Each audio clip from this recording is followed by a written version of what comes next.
Olá, família, sejam muito bem-vindas a esse episódio do Bicho Papinha. Eu sou Denise Brasileiro, sou pediatra nutróloga e hoje a gente vai conversar muito sobre um assunto muito importante, que é o funcionamento intestinal das crianças e principalmente sobre constipação. Você que é pai e é mãe precisa ficar atento ao funcionamento intestinal do seu filho, porque isso é prevenir muitas doenças. E as nossas convidadas hoje eu quero apresentar para você são as minhas amigas Roberta e Mariana. A doutora Roberta Fragoso é gastropediatra, seja muito bem-vinda, viu, Roberta? E a doutora Mariana Raminho é nefropediatra, seja muito bem-vindo, Mariana. Gente, que assunto importante, né? Eu tenho ficado, assim, no consultório, no meu dia a dia, não só do consultório de nutrologia pediátrica, como da pediatria, empaquetada como que as crianças estão retendo fezes. E eu queria, assim, que vocês explicassem muito para as famílias os sinais de alerta, o que que a gente pode fazer para prevenir e os impactos se a gente não trata essa criança. Inicialmente, eu queria agradecer a você. É um prazer grande, enorme estar aqui hoje com você. A Denise é referência para a gente nacional Ô, na gente! assistência à família, principalmente, sobretudo assim, na recomendação da alimentação saudável. Então, eu fico muito feliz de estar aqui com você e com a Mariana também, que também é do meu estado. Do seu Que estado. bom, né? E ó, Coisa que boa, coincidência não é? boa. Então, eu acho que assim, é super importante que a gente tenha em mente que o hábito evacuatório saudável é saúde para a criança. E lá no começo em que a criança precisa aprender realmente a evacuar, a sair da fralda, a entender a necessidade de ir para o periquinho, para o banheiro, a mãe, a família e os profissionais de saúde devem estar atentos. Esse começo é a chave de tudo. E se a gente faz isso de forma adequada, a gente não vai ter lá à frente as complicações que a gente tem nessas crianças, principalmente isso que você falou, que é o segurar o cocô. A grande dificuldade que a gente tem com essas crianças no início é exatamente o momento em que ela percebe que dói, que é difícil para evacuar, ela é pragmática, ela pensa, vai doer, eu vou parar de fazer. Quando ela para de fazer, esse bolo fecal ele só vai aumentando de volume ali embaixo, lá no finalzinho do intestino. E quanto mais esse bolo fecal vai aumentando, maior vai ficando, mais ele vai alargando esse intestino e essa dificuldade só vai piorando. Então, acho que ali, nesse momento, nessa fase em que um bebê começa a criança começa a entender que ela é capaz de segurar ou de evacuar, nesse momento a gente tem que começar realmente a recomendar e orientar essas famílias para o desfraude adequado. Eu costumo dizer o seguinte, a constipação na criança ela começa às vezes um pouco antes disso. Essa fase inicial em que você começa a perceber que a criança evacua com dificuldade, com esforço, fezes que são alongadas demais, volumosas demais, uma bolinha grudada na outra, né? A gente fala, tá fazendo cocô que nem cabrito. Isso aí já é um momento em que tem que ser tratado. E o tratamento depende realmente de que o pediatra entenda a necessidade de também medicar essa criança, né? Não se trata só de mudar hábito alimentar. Hábito alimentar é super importante, sim. Você tem que dar água, você tem que dar alimentação rica em fibra, evitar aquele monte de alimento processado que é pior para o intestino dessa criança, mas precisa, em algum momento, nessa fase em que o cocô está vindo mais endurecido, precisa realmente tratar. E o tratamento tem que ser com medicação, né, que vai ajudar exatamente nesse sentido. Esse ponto é muito interessante e eu queria chamar a atenção de vocês, é o seguinte, que durante muito tempo a pediatria ainda ia tentando não iniciar com medicamento, mas foi um erro nosso. E com os novos medicamentos, com as possibilidades terapêuticas, não justifica o pediatra adiar, e ele mesmo pode iniciar esse Sim, tratamento, né? sim. Porque só a água e só a alimentação, que são super importantes, elas não vão ser suficientes. E esses remédios viciam, porque as mães ficam preocupadas disso. Esse é um problema, né? Elas chegam com duas situações. Ou elas acham que vicia, ou elas acham que tem que diminuir o remédio porque está fazendo muito cocô. E a gente quer que faça muito cocô. Então, a gente costuma dizer assim, ó, você vai dar o remedinho e o cocô tem que ficar igual uma pastinha, igual um creme de abacate, porque aí ele não consegue segurar.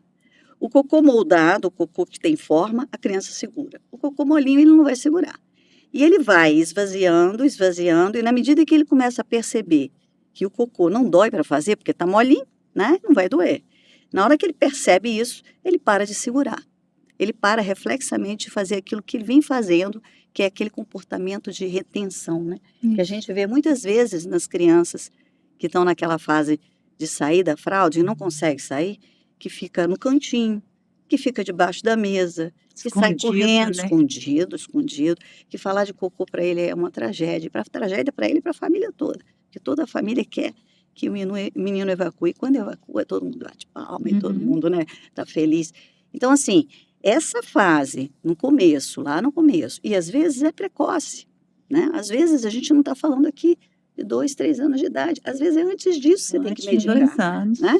A gente está falando de uma criança que você já começa a perceber, desde pequenininho, que o cocô é cabritinho, que o cocô é difícil de sair, porque, por conceito, constipação, não tem que ser aquele garoto que fica 10 dias sem fazer cocô, 5 dias sem fazer cocô, ou que faz aquele cocô duro que chega a machucar. Isso é a complicação da doença. A constipação, que a gente chama por imaturidade lá do sistema digestório, né, que vem lá da dificuldade realmente, ainda por imaturidade de evacuar, é a dificuldade que aquela criança tem no ato de evacuar. Ela faz muito esforço para evacuar, né? Ela fica ali incomodada, ela reclama, ela sente dor. Então, acho que esses sinais são importantes. E a mãe foi o que você comentou, mas, né, mas na outra colocação sua, de que a mãe ela tem que ver o cocô, né? Tem. Ela precisa observar o cocô. Quando a gente conversa com as famílias, a gente pergunta isso: como é o cocô do seu menino? E às vezes ela não sabe dizer. Ah, faz como? Ah, normal. O que é normal? Por isso que é importante no consultório ter a escala de Bristol, né? Uma escala que eu tenho a foto lá. Você vai perguntar como está o cocô, todo mundo fala normal. Mas vamos lá, aí a gente vai destrinchando e saber o que é esse normal. Muitas vezes a criança tem a constipação.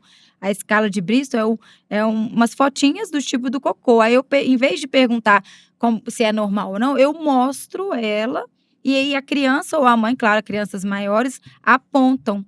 E o apontar, é tipo que é igual cabritinho, eles acham que aquilo é normal, né? Então é importante também mostrar em imagens para desconstruir o normal dela.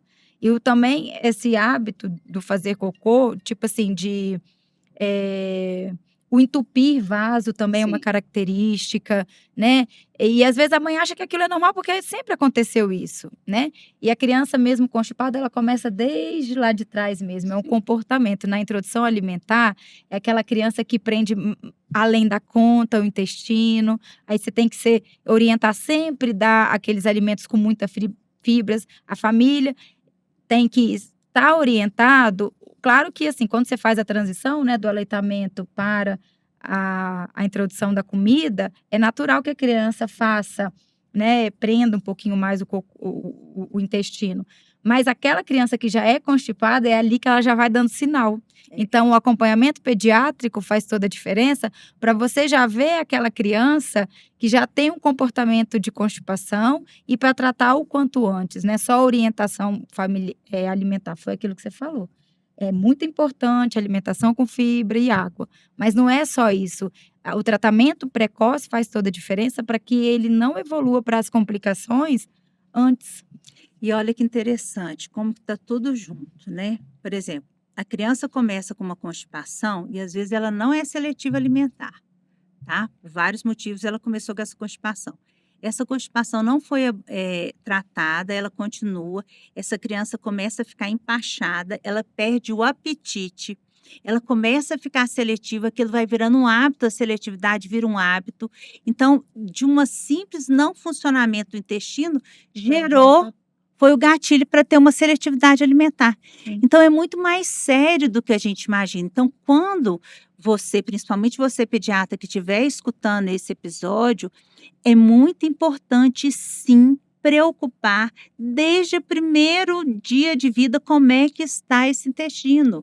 E ir fazendo uns alertas com a família: "Ó, isso aqui não está normal. isso aqui está fugindo, manda foto.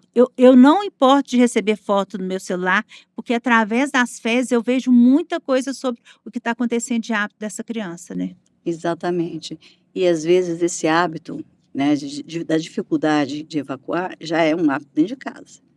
Então, quando você conversa com a família, você vê um pai ou uma mãe que já tem um histórico também de constipação, e que não entendia aquilo como constipação, sabe? Eu acho que é essencial a gente dizer aqui para a pediatria e para as famílias que o momento de tratar a constipação é aquele momento na primeira infância, o melhor momento. Claro que a gente vai tratar depois as complicações, mas o melhor momento é aquele da primeira infância, é aquele dos meninos pequenos, dos lactentes, tá? Por quê? Porque, assim, essa situação pragmática de que a criança sente incomoda e dói para evacuar, se a gente não trata isso, a gente vai gerando os transtornos que a gente vai ter lá na frente. Tristeza, depressão, bullying dentro da escola, né? Uma criança que fica suja o tempo todo, que tem escape Cheiro, o tempo né? todo, Tem. e que não tem a percepção de que está suja.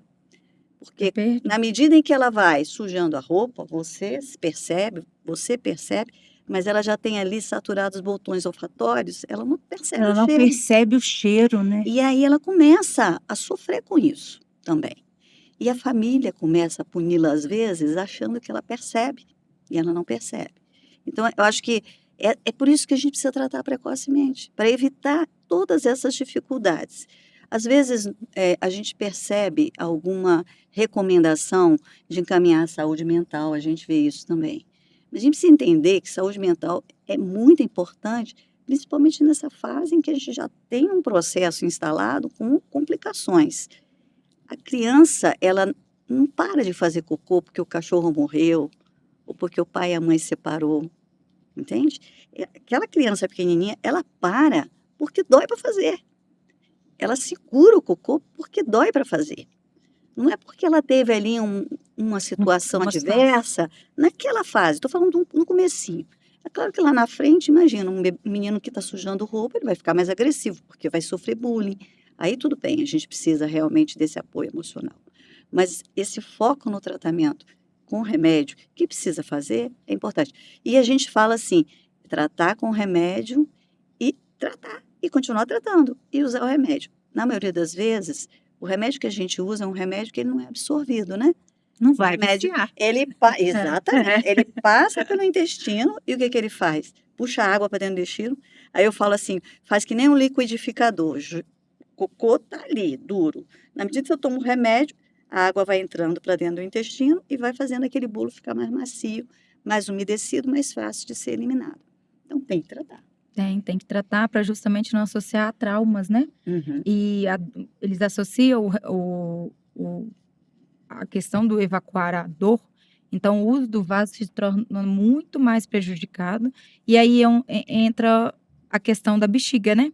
Porque é um do ladinho do outro, é intestino e bexiga, eles estão muito interligados. E a gente tem as retenções urinárias que vêm de uma constipação não tratada, né? Então, o assoalho pélvico, que são os músculos ali que seguram, né, a questão do cocô, também fazem isso no xixi. Então, toda vez que eu chego com criança com retenção de urina, ou às vezes infecção de urina, que é a complicação da constipação, muitas das vezes, eu preciso tratar a constipação. Já é uma complicação tardia da criança. Quantas vezes a criança chega no consultório com quadro de infecção urinária de repetição, eu tenho que investigar também um pouco esse rim para falar que não tem alguma malformação associada, mas quantas vezes isso está associado à constipação e desconstruir uma evacuação dolorosa na criança, que às vezes provocou fissuras, podendo até já estar com um grau de hemorroida que pode estar associado, então se torna muito mais difícil. E aí eu preciso tratar essa constipação para que essa criança pare de ter infecção de urina. E eu tenho várias crianças que já têm lesão renal, que a gente chama de cicatrizes renais, né? Que são áreas de sequelas de fibrose que ocorre naquele rim, que por conta de infecção de urinária de repetição causado simplesmente pela constipação. Que renal mesmo, de malformação, essa criança não tem nada. Né? Pode Entendeu? perder o rim, você imagina. E essa cicatriz pode estar vinculada até novas infecções de urina, que crianças que têm cicatrizes renais são crianças que aumentam a chance de ter mais infecção de urina por si só, e também aumenta a chance de ter hipertensão arterial mais para frente, e aumenta a chance de começar a perder proteinúria. Então, olha o ciclo aí se manifestando, né? Simplesmente por conta de uma constipação. Pois é. Então, eu quis trazer esse assunto e aproveitar a presença tanto da Mariana quanto da Roberta para chamar essa atenção que as famílias precisam, sim, e a gente está repetindo até essa fala, entender como é que é o funcionamento intestinal da criança. Sim. E é tão interessante que a gente acha que o óbvio, que todo mundo sabe, não sabe.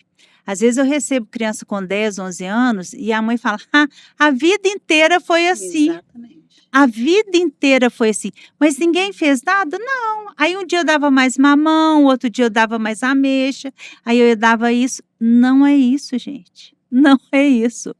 E a gente está falando muito de medicamentos, que eles são extremamente importantes, e a gente também tem algumas outras coisas também que são importantes, tipo atividade física, né? Sim. Que vai ajudar, tentar introduzir mais alimentos com fibras de verdade na alimentação, mas só isso não vai ser suficiente. E quanto antes tratar, melhor. E outra coisa que eu gostaria muito que vocês abordassem agora são as crianças com os transtornos do neurodesenvolvimento, que eles têm uma chance muito maior de ter complicações. Eu estou errada? Não, se isso é verdade. E você também estuda muito essas crianças neuroatípicas também, né? Você já sabe também o quanto isso impacta nas crianças, por exemplo, com TEA, as dificuldades para evacuar. A gente fala assim que o menino fica mais enfesado. Então, a gente já vê isso. As crianças que têm TEA, que têm espectro, elas têm realmente mais disfunção, de um modo geral, motora, tanto no sentido gastrointestinal quanto em outros sentidos. Então, elas têm mais refluxo e elas têm mais constipação. E olha que interessante, quando você trata a constipação desses meninos, eles também melhoram o comportamento. Então, a importância da gente entender que ter o intestino funcionando, e a gente já sabe dessa relação que existe entre cérebro e intestino, vai também melhorar e vai ajudar no comportamento daquela criança que tem um transtorno de espectro, né? E é interessante que as terapeutas ligam para a gente, né? Nossa, ainda bem que melhorou isso, porque ele virou outro nas terapias, né? Sim, a hipersensibilidade, né, das crianças neuroatípicas, o reflexo evacuatório pode também se tornar um pouco mais exacerbado e essa criança ter um transtorno ali no momento do evacuar também.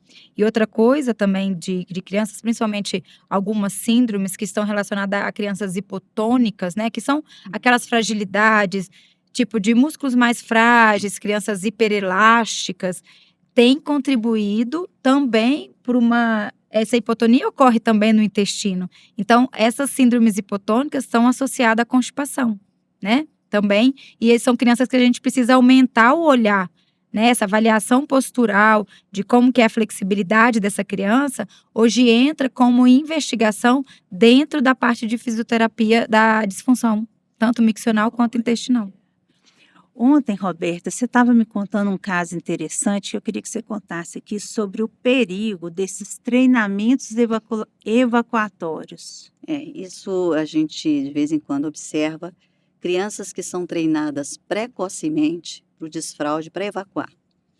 Eu acho que é super importante que a gente tenha em mente o seguinte, as crianças começam a ter realmente controle esfinteriano a partir dos 2 anos de idade. Tem alguns que vieram um pouquinho antes, mas entre 2, 3 anos de idade é que elas começam a ter a percepção de que são capazes de segurar ou não o cocô.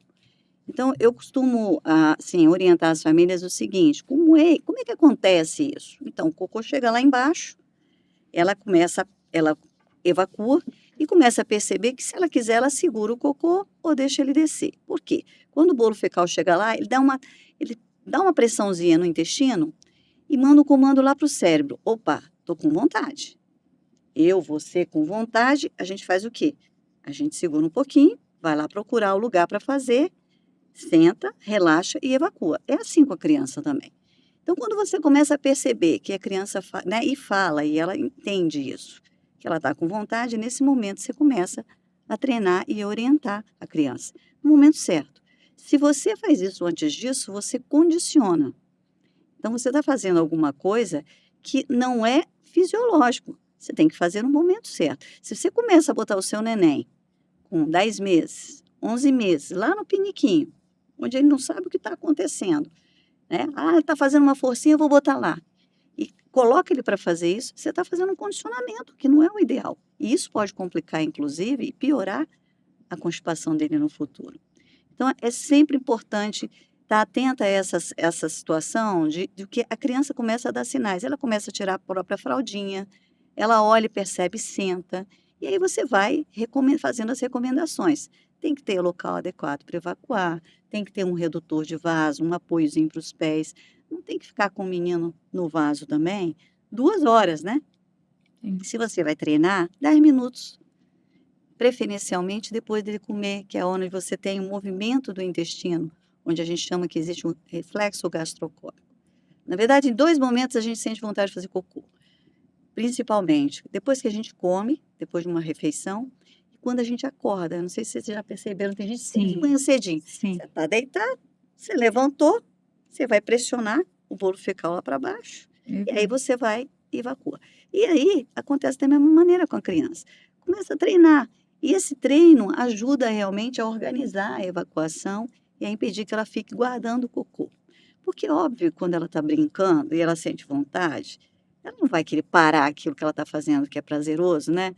E ir lá no banheiro. Ela está cheia de menino do lado. Então, se você começa a fazer isso, Regularmente. né, com regularidade, 10 minutinhos, vamos fazer cocô, senta lá com ela, vamos lá. Se ela não fizer aqueles 10 minutos, você traz ela de volta, e depois na próxima refeição você tenta de novo, e aí ela começa já a organizar essa história, né, de estar fazendo num determinado horário direitinho, e ir regulando, né? E você falando, você me lembrou o seguinte, que às vezes gêmeos e trigêmeos, cada um vai ter o seu momento de tirar a fralda. E eu converso muito com as famílias, porque um fica comparando com o outro, e fica assim, achando que o fato de você não tirar a fralda, você está atrasado, que você não é inteligente. Então, a gente tem que tomar muito cuidado com as comparações, né? Eu preocupo muito isso, porque essas comparações, elas são muito negativas. Cada E um é aí que um. não vai tirar a fralda mesmo, né? Cada um é um e cada família é diferente, até na abordagem que a gente vai fazer. Os filhos, meu pai dizia, 5 dedos você tem na própria mão, cada um de um jeito, como é que o menino vai ser igual, né? Então, é respeitar realmente a individualidade de cada um. E eu acho que uma coisa que é super importante, você está junto com ele, na hora que ele consegue, é uma alegria, né? É uma alegria. Então, você apoia, você é positiva. No dia que ele não consegue, e pode acontecer, você recolhe. A gente tem E acalenta, né? e acalenta. A gente tem um hábito lá de fazer lá na UFES, Ah, a gente faz um calendário, tá? Ah. Porque a gente tem muita criança com constipação e escape, né? Incontinência fecal. O que que é isso? São aquelas crianças que não fazem cocô, ficam dias e dias e dias sem fazer cocô. Tem tratado, mas é mais difícil, tem um colo, um intestino mais dilatado, então para ela ter vontade, eu tenho que ter mais cocô ali dentro para fazer ela ter vontade. E tem muito escape. E a ideia no começo é, a gente precisa fazer com que ela pare de escapar, pare de fazer cocô na roupa. E aí a gente faz um calendário. Ela pinta um sol no calendário quando ela não suja a roupa. E ela não pinta se ela sujar. E a gente vai vendo a progressão disso, de como o solzinho vai aparecendo em tudo, né? No calendário, na vida dela, na relação com os colegas, na relação com a família. E é isso que a gente tem que fazer, incentivar. No dia que ela não fez, você não vai brigar com ela. Ou no dia que ela sujou a roupa. Você vai positivar o dia Sim. que ela faz, porque eu acho que isso... né? E é assim que a gente tem que fazer em tudo. Funciona modo igual geral, a né? urina mesmo, né? Os Não é? pacientes enoréticos, eu dou o calendário sol-chuva. Aham, E aí isso cientificamente comprova um benefício no tratamento. A criança ali também é uma forma dela se cobrar. A cobrança tem que vir dela e não, né, de uma forma punitiva, de uma forma agressiva dentro de casa. Então o calendário é ótimo. passa rápido demais, né? Dá vontade de a gente ficar aqui conversando. Nossa, passou. Muito, muito, muito rápido. Mas assim, eu queria que esse episódio ele fosse distribuído para muitas famílias. porque a gente vê no nosso consultório essa demanda e a gente sofre com aqueles pacientes sofrendo, né? Então a gente tem que fazer alguma coisa, a gente tem que mudar aí essa visão para que faça tratamento precoce, faça as questões preventivas, para a gente não deixar chegar aquele caso a ponto de você ter que enviar aquele menino para o hospital para fazer uma lavagem intestinal, não chegar nesse ponto, né? Que aí é outro trauma. Que aí é outro trauma pior ainda, Uhum. né? Vocês querem deixar alguma mensagem final? Não, a mensagem é essa aí que você falou mesmo. É o pediatra que vê essa criança no começo. É ele que identifica. É ele que pode começar a tratar. E a gente da gastropediatria fica de prontidão. Na hora que a coisa ficar mais Uhum. difícil, Isso nós Pede estamos ali ajuda, né? estamos ali para ajudar. não postergar o tratamento. E aí vai diminuir muito o seu Os trabalho, casos de graças a infecção Deus, de né? urina, quando Isso aí. eles chegam para mim, né? Isso É. E o pediatra tem que ser cada vez mais precoce e identificar mesmo, não esperar chegar e não só orientar fibra e água, né? Isso daí a gente já está fazendo, mas você vê Isso. que que essa evacuação já está se tornando disfuncional, além dessa orientação nutricional, é importante o tratamento quanto antes. Ah, e uma outra coisa, muito obrigado, viu? Mas assim, o que eu queria lembrar é o seguinte, que às vezes esses medicamentos que a gente usa para o tratamento de constipação, eles são diluídos em líquido, né? E aí a mãe falou que às vezes ela dilui e fica ao longo do dia para dar. Não é assim, gente, tem que dar naquela hora. Não é pôr uma garrafinha e vai dando ao longo do dia, não. Põe um copo aí de 150, 200 ml e dá naquela hora, né? Tem que dar o conteúdo todo. O porque conteúdo o efeito vai todo. depender disso. Vai depender disso, não é? Esses dias eu descobri, eu estava achando que a criança estava usando, eu falei, mas por que não está dando certo? Tá uma dose legal, tudo, pelo peso. Aí eu fui falar, me explica como que você está fazendo. Eu adoro sempre checar como que, né? Aí a mãe falou assim, olha, eu pego uma garrafinha de 500 ml, 500, e ao longo do dia aí ela vai terminar de noite. Eu falei, não, é por isso, não tem jeito, Isso, né? não tem. É importante ver, né? Como que está dando, porque às vezes o paciente entende de outra forma. Então, comunicação, viu, gente? Não é o que você fala, não, é que a outra pessoa entende. Então, a gente tem que aprender e aprimorar essa comunicação. Minhas queridas do Espírito Santo, venham mais para Belo Horizonte, tá? Vai ser uma alegria e a gente vai gravar outros episódios. Muito obrigada, viu? E nós estamos te esperando lá, tá? Nós vamos. Então lá você comer. vai lá fazer uma visitinha pra gente mostrar a moqueca capixaba. Moqueca capixaba, estarei lá, viu? Chegamos ao fim do nosso episódio. Se você gostou, compartilhe aí com seus amigos e qualquer dúvida pode mandar aí pra gente. Um grande abraço.